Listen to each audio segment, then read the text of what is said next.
Três amigos não tinham ideia de que naquela noite se tornariam vítimas de um ataque no meio da mata, onde ninguém poderia ouvir seus pedidos de socorro.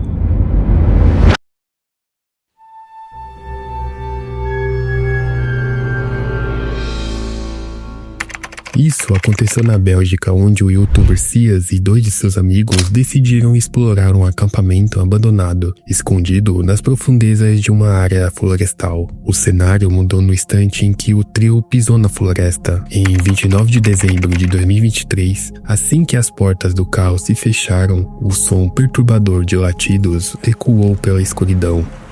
Dit is wel spannend, ja? Wacht, ik heb hoor. Echt? Oh, man. Dit is... Ao iniciarem a trilha, o primeiro aviso físico surgiu. Uma árvore caída bloqueava o caminho. Nela, uma mensagem manuscrita dizia que aquele era um espaço sagrado de oração. Cias já conhecia a região, mas ele ficou meio intrigado. Aqueles avisos e a placa de cuidado logo atrás não existiam em a última vez que ele visitou. O desconforto era nítido, mas a vontade de criar conteúdo falou muito mais alto. À medida que avançavam, eles tentaram evitar problemas com invasão de propriedade. O grupo mudou a rota, mas a floresta parecia querer detê-los a qualquer custo. Eles logo se deparou com uma nova barricada, uma árvore envolta em fitas de isolamento e um aviso explícito de acesso proibido. A área privada sob vigilância por câmeras. Mesmo diante de todos os sinais que não era bem-vindo, a curiosidade os empurrou para mais fundo na mata densa. Os três amigos saltaram a barreira e se aventuraram ainda mais na mata inquietante, sem saber o que estava prestes a acontecer. What the fuck? What the fuck? Dat is toch niet mijn auto of zo, hè? Hier, maat. Enquanto o grupo fazia uma pausa para ajustar o equipamento de iluminação, a escuridão mostrou algo Alô? aterrorizante. Hallo? Hallo? What the fuck? What the fuck? Hey!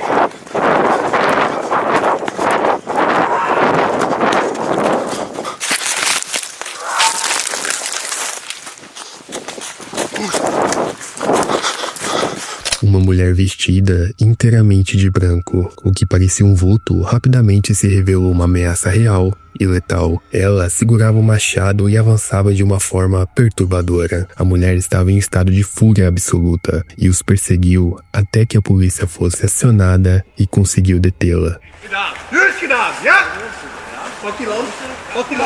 A volta para casa foi marcada por um silêncio traumático. Cias e seus amigos sobreviveram sem ferimentos físicos.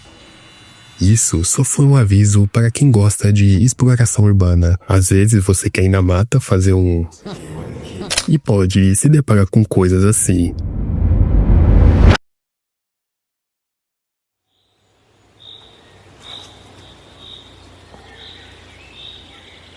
Se tem uma coisa que um americano gosta, é de caça. E tem um canal no YouTube que é praticamente referência nisso, o Hunting Public. Eles criam vídeos transformando suas expedições em verdadeiras aulas para quem está começando. O diferencial deles sempre foi a transparência. Cada passo, cada estratégia, cada decisão é explicada detalhadamente para quem assiste. Mas em 25 de setembro de 2022, a rotina educativa deu lugar a algo muito mais sombrio. Ted e Nick, dois dos rostos mais conhecidos do canal, saíram para uma caçada de arco em terras públicas em Missouri. O que deveria ser apenas mais um episódio focado em técnica e paciência, acabou se tornando o capítulo mais perturbador da história do canal. Às 6h45 de uma tarde, que deveria ser comum, os dois estavam escondidos em um ponto elevado da floresta esperando o animal, mas de repente começaram a escutar uma sequência de gritos de pessoas que pareciam vir diretamente de um filme de terror.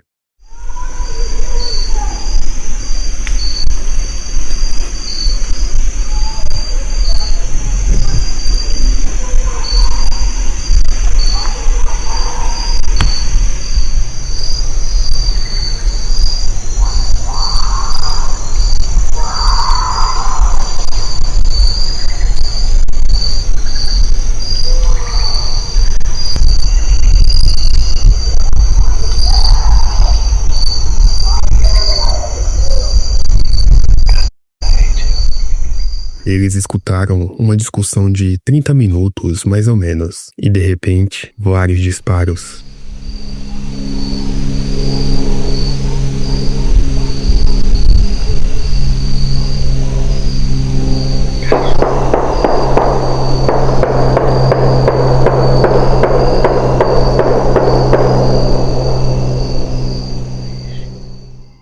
Quando os tiros foram disparados, a teoria era de um ataque de urso ou algo do tipo, e a pessoa usou sua arma de fogo em legítima defesa. Porém, isso foi descartado rapidamente, porque no meio do caos, frases como "eu te odeio" e a acusação direta de "você matou ela" foram ouvidas claramente. O incidente terminou de forma tão rápida quanto começou. Os meninos afirmam ter ouvido o que parecia ser uma execução ou um crime violento a poucos metros de sua posição. Sem meios de comunicação e encurralados pela geografia do terreno, os dois foram forçados a se esconder por horas antes de conseguirem alertar as autoridades. No entanto, a investigação oficial resultou em um beco sem saída. Nenhuma evidência física foi encontrada no local, e temos 3 hipóteses sobre isso. A primeira, execução de gangues.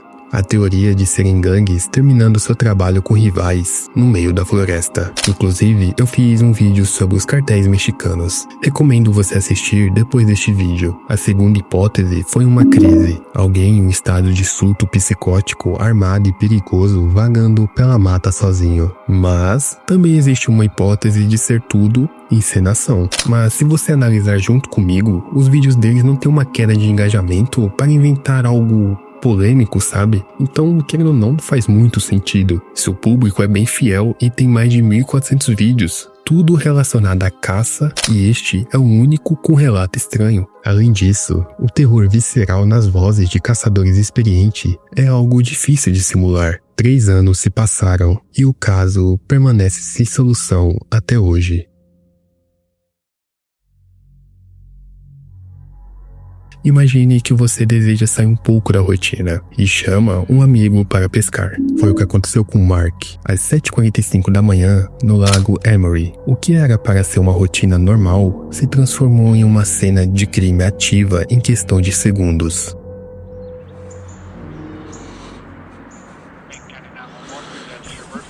I am fishing on Lake Emery and I have come across a dead body. Yeah, I'm sitting here looking at it.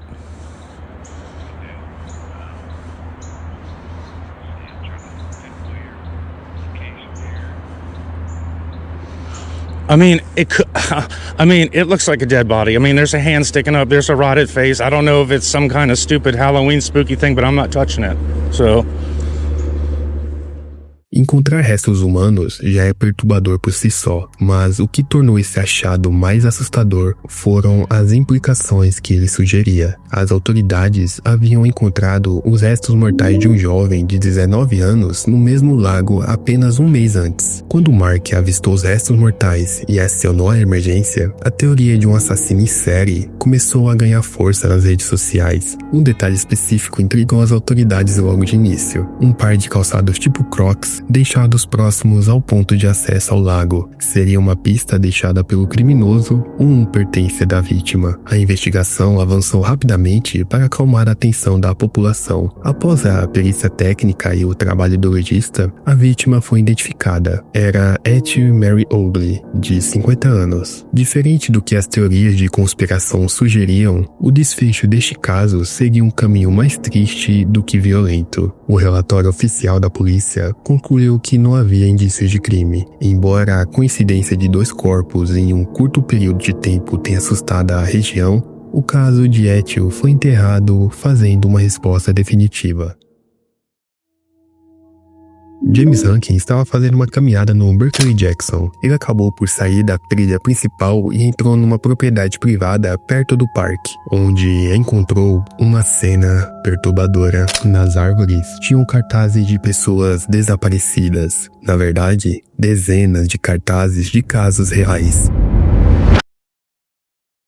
estavam todos plastificados e pendurados. Um pouco mais na frente, havia um acampamento e um abrigo improvisado, uma fogueira, uma pá e estruturas estranhas feitas com ramos e madeiras. De repente, James filmou o local visivelmente em pânico, segurando uma faca e afirmando ter ouvido vozes nas proximidades antes de fugir.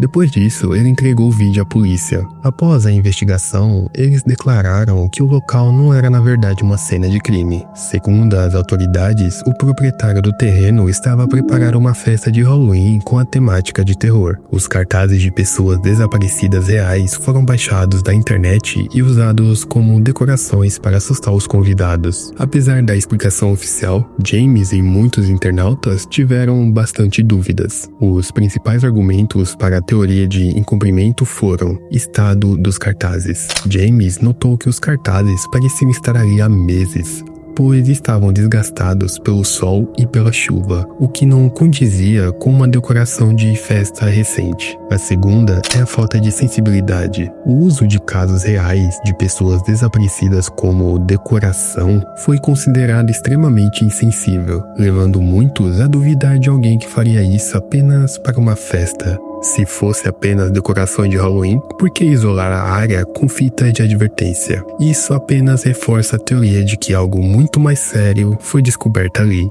e que, para as autoridades, podem ter preferido encobrir a verdade.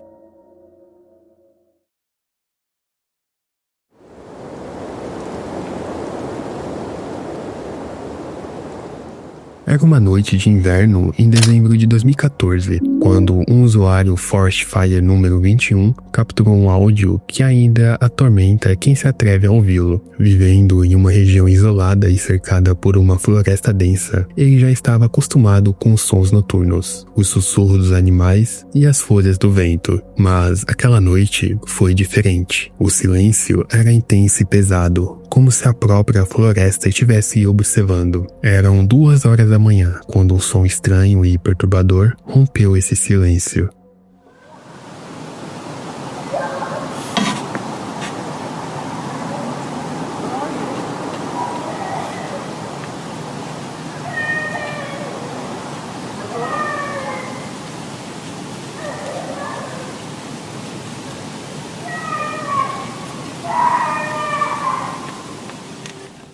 Ele ouviu o que parecia ser uma voz de criança, um som fraco, mas claramente humano, que parecia chamar por alguém. O que estava acontecendo naquela mata? Quem eram aquelas vozes e por que estavam ali no meio da noite? As perguntas surgiam, mas as respostas nunca chegavam. Após a gravação, o usuário passou a monitorar as notícias localmente, esperando encontrar algo que explicasse o que havia presenciado. Mas o mistério só crescia. Nos comentários de seu vídeo, os espectadores levantaram diversas teorias, indo do sinistro ao sobrenatural. Alguns acreditavam que as vozes não eram humanas, mas sim uma tática de entidades misteriosas para atrair curiosos, enganando-os com o som de pessoas em perigo. Outros foi mais pés no chão, porém igualmente cruel. Uma emboscada planejada por alguém usando sons humanos para atrair vítimas inocentes para a mata. Para quem escuta o áudio, é fácil imaginar a escuridão, o frio e o terror de ouvir vozes ecoando entre as árvores sem nunca saber quem ou o que estavam por trás delas.